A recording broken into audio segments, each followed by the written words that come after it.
I just saw someone in the woods. Okay, very good. We're freaked. Who's there? Whoever you are, this isn't funny at all.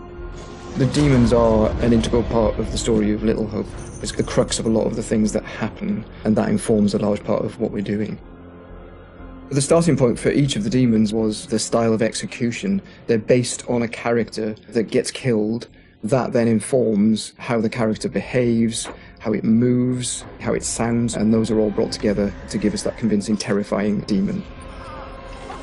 In order to make convincing demons, you need to ground them in nature. So what we do is we use our understanding of anatomy and our deep understanding of biomechanics and the principles of the way things move and the way things actuate, and we apply this to the demon design. We obviously start with the production design. The production design is a drowned demon.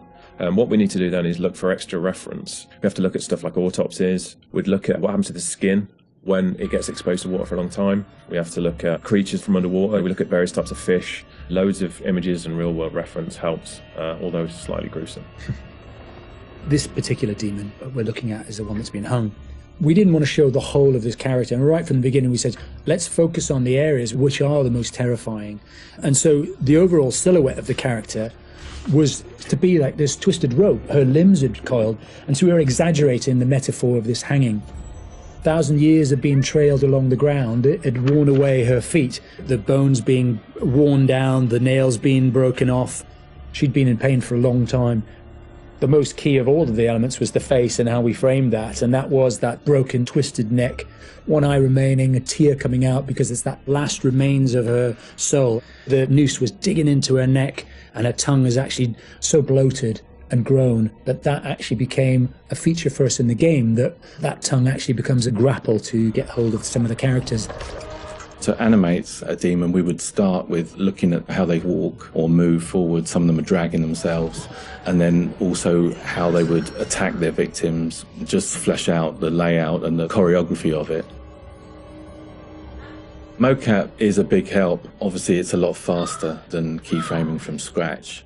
So we decided to use it as a base for some of them, and then we would layer on top of that all the characteristics that bring them to life, even though they're dead.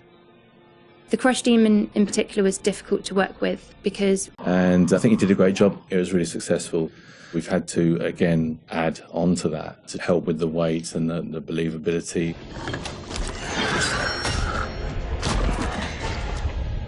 We take our initial cues for the sound of the demons from the visuals, and they look fantastic.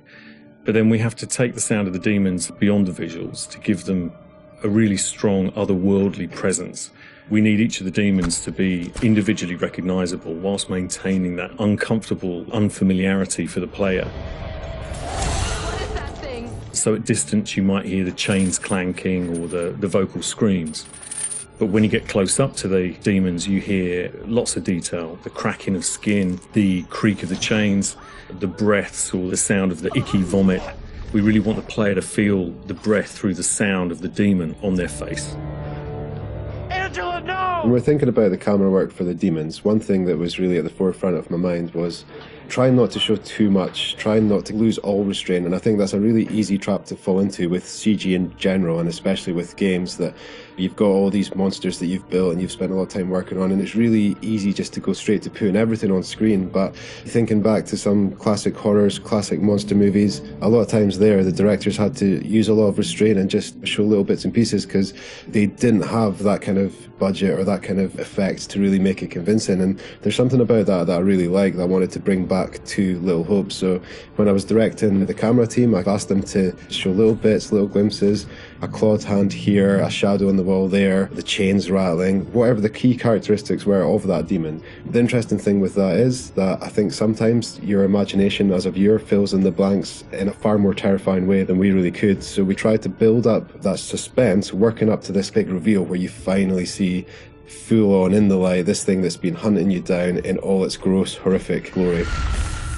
With the demon scenes, lighting definitely had a key part to play as well.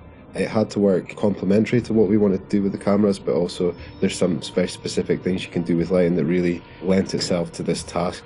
So one of the big ones was the use of silhouettes. The demons have really interesting form and really interesting shapes. They're very unusual, you know, these humanoid creatures all distorted, and we wanted to use that without revealing too much. So quite often we tried to use backlight in, or the fog that's present all through Little Hope is a really useful tool for silhouettes, as you can have this nice separation with a brighter background and then have the creature dark in the foreground. It was a nice way to make them feel even more gross than they really were. The Little Hope narrative is extremely multi-layered, and the demons not only represent the tortured souls of the characters, but they also represent the psychological trauma that humans can obtain through witnessing traumatic events.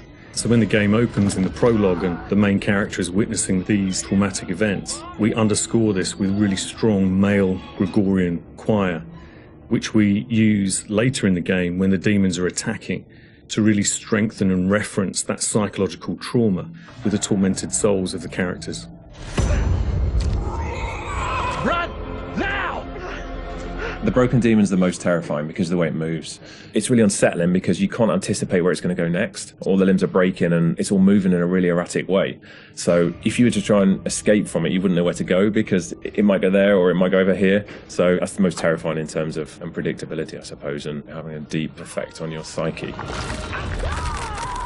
Interestingly, when you work at Supermassive, you get immune to horror. That's one thing I've definitely noticed. The powers of horror somehow get lost in me every time I'm watching a horror movie. I don't get so scared anymore just because I see this stuff every day. But doing those demon scenes, I must admit, even watching them back as they were work in progress, it was always like fairly distressing and fairly horrific. So hopefully some of that comes across in the experience for the player too.